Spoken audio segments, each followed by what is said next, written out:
আসসালামু আলাইকুম রহমতুল্লাহি বরকাতু। ছবি রান্নাঘরে আপনাদের সবাইকে স্বাগত। আমি আজকে গ্যাসের চুলায় হাঁড়ির মধ্যে এত সুন্দর যে স্পঞ্জি কেক বানানো যায় সেটাই আপনাদের সঙ্গে শেয়ার করব। চলুন বন্ধুরা, কিভাবে আমি এই কেকটা বানিয়েছি এত সুন্দর টেস্টি খেতে সেটা শেয়ার করব। আমার চ্যানেলে যদি প্রথমে এসে থাকেন বন্ধুরা, তাহলে আপনাদের কাছে অনুরোধ আমার চ্যানেলটিকে সাবস্ক্রাইব করে ভিডিওটিতে লাইক দিয়ে ভিডিওটা কন্টিনিউ করুন। পুরনো বন্ধুদের অনেক অনেক ধন্যবাদ আমার সাথে থাকার জন্য। কেকের রেসিপিটা বানানোর জন্য আমি এখানে 1 কাপ চিনি নিয়েছি, আর এই কাপ মেপেই আমি সব কিছু নেব। কেক বানাতে গেলে যে কোনো একটা পাত্রে কাপে হোক যাতে হোক মেপে যদি কেকটা বানানো যায় তাহলে ঠিকঠাক কেকটা হবে। নিয়েছি একটা ডিম, সামান্য একটু লবণ দেব, তাহলে মিষ্টির ব্যালেন্সটা ঠিক থাকে বন্ধুরা। চিনি আর ডিমটা আমি ভালোভাবে ফেটিয়ে নেব। 5 মিনিট এভাবে ফেটিয়ে নেব। চিনির একটা দানাও থাকবে না, আর স্মুথ হবে, খুব সুন্দর। কত সুন্দরভাবে এটা ফেটানো হয়েছে দেখুন, কালারটাও চেঞ্জ হয়ে গেছে।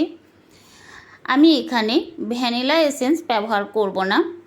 গ্রামে সবসময় ভ্যানিলা এসেন্স পাওয়া যায় না বন্ধুরা, কিন্তু ডিমের যে ফ্লেভার, যে একটা গন্ধ থাকে, সেই গন্ধটা যাতে না আসে কেকের মধ্যে, তার জন্য আমি একটা বড় সাইজের কাগজি লেবু নিয়েছি, আর এই লেবুর রসটা একটা বাটির মধ্যে নিংড়ে নিচ্ছি। এই দেখুন কতটা পরিমাণে রস হয়েছে, পুরো টেবিল চামচে প্রায় 2 চামচ হবে। আমি এখন কাগজি লেবুর রসটা ছেঁকে নিচ্ছি যাতে বীজগুলো না পড়ে। কাগজি লেবু রসটা দিয়ে আমি লেবু রসটা দিয়ে আরও 1 মিনিট এইভাবে মিশিয়ে নেব, আর একদিকে ঘুরিয়েই আমি ফেটিয়ে নিচ্ছি। এটা ভালোভাবে মিশিয়ে নিয়েছি বন্ধুরা। ওই কাপ মেপেই 1/2 কাপ সাদা তেল দিয়েছি। আমি এখানে সাদা তেল দিয়েছি। সাদা তেল দিয়ে আরও 1 মিনিট এইভাবে ফেটিয়ে নেব, তাহলে ভালোভাবে মিশে যাবে। কত সুন্দরভাবে ফেটানো হয়েছে দেখুন। এখন আমি একটা ছাঁকনি নিয়েছি, যে কাপে তেল চিনি মেপে নিয়েছি সেই কাপেই 2 কাপ ময়দা দেব। 1 কাপ দিয়ে আর 1 কাপ দিচ্ছি।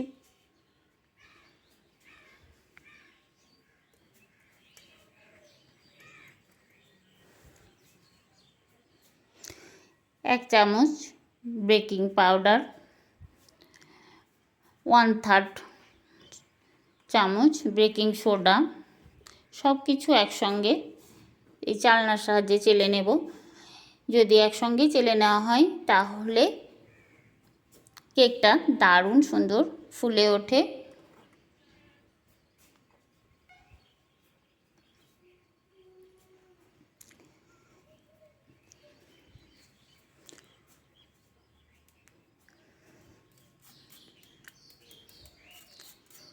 কেক বানানোর সময় সব কিছু একসঙ্গে চেলে নেওয়ার চেষ্টা করবেন বন্ধুরা। আমার এটা চেলে নেওয়া হয়েছে।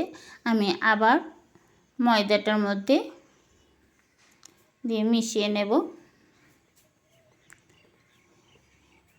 এখানে 2 কাপ ময়দা আছে, কিন্তু পুরো ব্যাটারটা তৈরি হবে না, একটু শক্ত শক্ত হয়ে যাবে। আর কিছুটা আমি এখানে নর্মাল টেম্পারেচারে রাখা দুধ নিয়েছি। আমি এখানে গরুর দুধ নিয়েছি।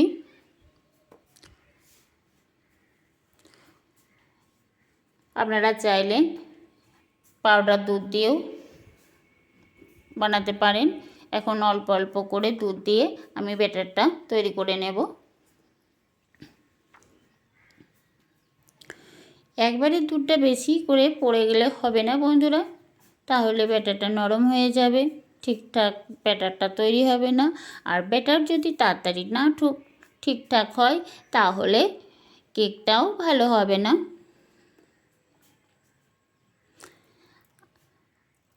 আর অল্প পরিমাণে দুধ দিয়ে আবার আমি এটা ফেটিয়ে নেব।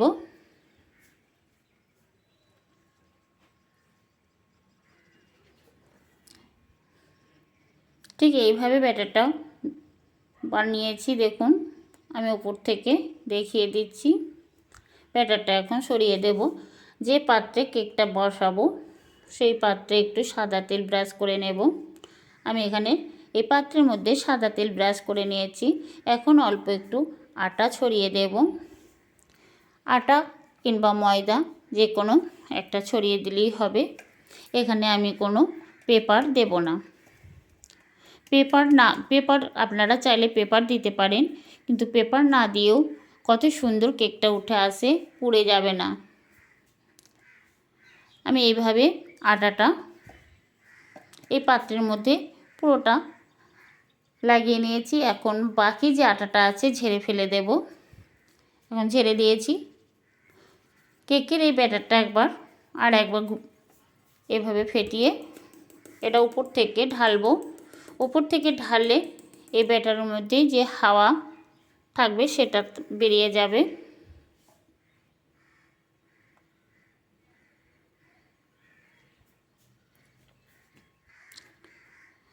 আমার কেকের বসানো পাত্রটা বড় হয়েছে, ব্যাটারটা একটু কম হয়েছে, তার জন্য খুব একটা মোটা হবে না কেকটা,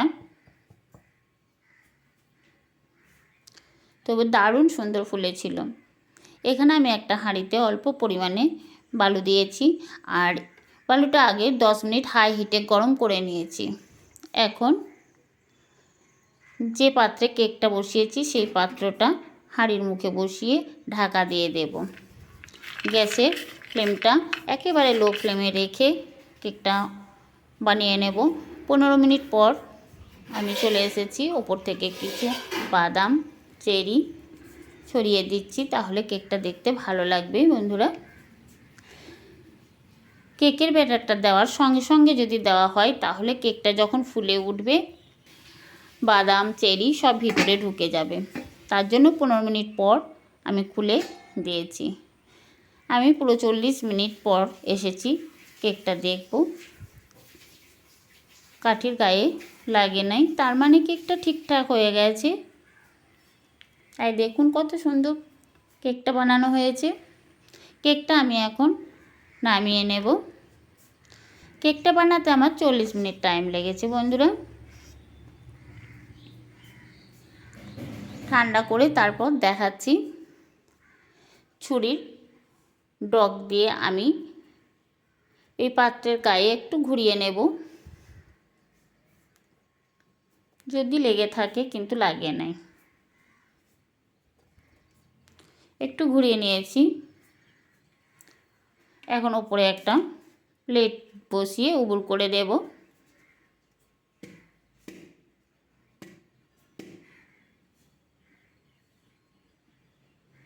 কত সুন্দর কেকটা উঠে এসেছে দেখুন বন্ধুরা, একটু পুড়ে যায় নাই, কত সুন্দরভাবে হয়েছে আপনারা দেখেই বুঝতে পারছেন। আর কেকটা কত সুন্দর ফুলে উঠেছে। যেহেতু আমার পাত্রটা বড় ছিল, ব্যাটারটা কম ছিল, তার জন্য একটু পাতলা লাগছে, কিন্তু অনেকটাই ফুলে উঠেছে, একদম স্পঞ্জি হয়েছে।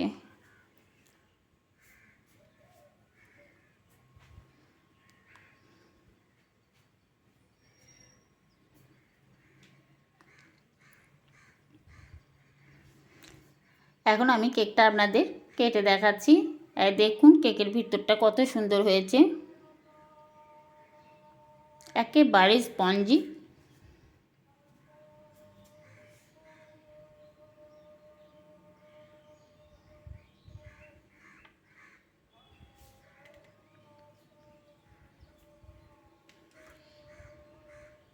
দেখুন বন্ধুরা, দেখেই বুঝতে পারবেন একদম কিনা কেকের মতোই হয়েছে ভিতরটা, একেবারে স্পঞ্জি হয়েছে। আমার এই রেসিপি কেমন লেগেছে অবশ্যই কমেন্ট করে জানাবেন।